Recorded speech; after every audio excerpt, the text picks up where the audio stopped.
ವಸ್ತುನಿಷ್ಠತೆ, ವಿಶ್ವಾಸಾರ್ಹತೆ, ನಿಖರತೆಗಾಗಿ ನೋಡ್ತಾ ಇರಿ ನ್ಯೂಸ್ ಪುತ್ತೂರು, ಜನಮನದ ಪ್ರತಿಧ್ವನಿ. ಶುಭ ಸಂಜೆ. ನಾನು ಶ್ರೀಮಾ. ಇಂದಿನ ಮುಖ್ಯಾಂಶಗಳು. ಉಪ್ಪಿನಂಗಡಿ ನದಿಯಲ್ಲಿ ವ್ಯಕ್ತಿಯೋರ್ವನ ಶವ ಪತ್ತೆ. ಉಪ್ಪಿನಂಗಡಿ ನದಿಯಲ್ಲಿ ಶವವೊಂದು ಪತ್ತೆಯಾದ ಘಟನೆ ಇಂದು ನಡೆದಿದೆ.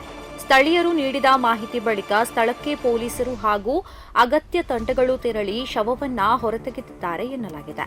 ಅಪ್ರಾಪ್ತ ಬಾಲಕಿಯರಿಬ್ಬರಿಗೆ ಲೈಂಗಿಕ ಕಿರುಕುಳ, ಇಬ್ಬರ ವಿರುದ್ಧ ಪೋಕ್ಸೋ ಪ್ರಕರಣ ದಾಖಲು. ಅಪ್ರಾಪ್ತ ವಯಸ್ಸಿನ ಬಾಲಕಿಯರಿಬ್ಬರಿಗೆ ಲೈಂಗಿಕ ಕಿರುಕುಳ ನೀಡುತ್ತಿದ್ದ ಯುವಕ ಮತ್ತು ಮಧ್ಯ ವಯಸ್ಸಿನ ವ್ಯಕ್ತಿ ಸಹಿತ ಇಬ್ಬರನ್ನ ಮೂಡುಬಿದಿರೆ ಪೊಲೀಸರು ಮಂಗಳವಾರ ಬಂಧಿಸಿ ಪ್ರತ್ಯೇಕ 2 ಪ್ರಕರಣದಲ್ಲಿ ಪೋಕ್ಸೋ ಪ್ರಕರಣವನ್ನ ದಾಖಲಿಸಿದ್ದಾರೆ. ಪ್ರಾಂತ್ಯ ಗ್ರಾಮದ ಅಜಂಕಲ್ಲುವಿನ ನಿವಾಸಿ ಪ್ರಕಾಶ್ ಹಾಗೂ ಅಲಂಕಾರು ಉಮ್ಯದ ಪವನ್ ಎಂಬವರು ಬಂಧಿತ ಆರೋಪಿಗಳು ಎಂದು ತಿಳಿದುಬಂದಿದೆ. ದಾರಿ ಕೇಳುವ ನೆಪದಲ್ಲಿ ಚಿನ್ನ ಕದ್ದು ಪರಾರಿ.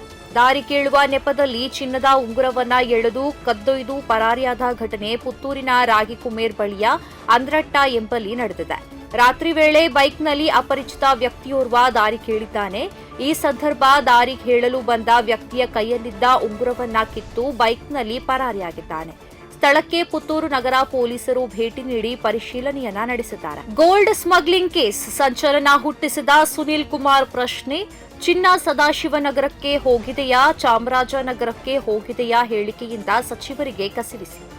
ಚಿತ್ರನಟಿ ರನ್ಯಾ ರಾವ್ ಶಾಮೀಲಾಗಿರುವ ಗೋಲ್ಡ್ ಸ್ಮಗ್ಲಿಂಗ್ ಪ್ರಕರಣಕ್ಕೆ ಸಂಬಂಧಿಸಿ ನಿನ್ನೆ ಶಾಸಕ ಸುನೀಲ್ ಕುಮಾರ್ ನೀಡಿದ ಹೇಳಿಕೆ ಸಂಚಲನ ಹುಟ್ಟಿಸಿದೆ. ಈ ಹೇಳಿಕೆಗೆ ಹಲವು ಸಚಿವರು ತೀಕ್ಷ್ಣವಾಗಿ ಪ್ರತಿಕ್ರಿಯಿಸಿದ್ದಾರೆ. ಮಾಧ್ಯಮದವರ ಜೊತೆಗೆ ಮಾತನಾಡುವಾಗ ಸುನೀಲ್ ಕುಮಾರ್, ನಟಿ ರನ್ಯಾ ರಾವ್ ತಂದ ಚಿನ್ನ ಎಲ್ಲಿಗೆ ಹೋಗಿದೆ, ಸದಾಶಿವನಗರಕ್ಕೆ ಹೋಗಿದೆಯಾ ಅಥವಾ ಚಾಮರಾಜನಗರಕ್ಕೆ ಹೋಗಿದೆಯಾ ಎಂಬುದರ ಬಗ್ಗೆ ತನಿಖೆಯಾಗಲಿ ಎಂದಿದ್ದರು. ಈ ಹೇಳಿಕೆ ಹಲವು ಸಚಿವರಿಗೆ ಕಸಿವಿಸಿ ಉಂಟು ಮಾಡಿದೆ. ಪ್ರತಿದಿನದ ಸುದ್ದಿಗಳಿಗಾಗಿ ನೋಡ್ತಾ ಇರಿ ನ್ಯೂಸ್ ಪುತ್ತೂರು, ಜನಮನದ ಪ್ರತಿಧ್ವನಿ. ಧನ್ಯವಾದಗಳು. ವಸ್ತುನಿಷ್ಠತೆ, ವಿಶ್ವಾಸಾರ್ಹತೆ, ನಿಖರತೆಗಾಗಿ ನೋಡ್ತಾ ಇರಿ ನ್ಯೂಸ್ ಪುತ್ತೂರು, ಜನಮನದ ಪ್ರತಿಧ್ವನಿ.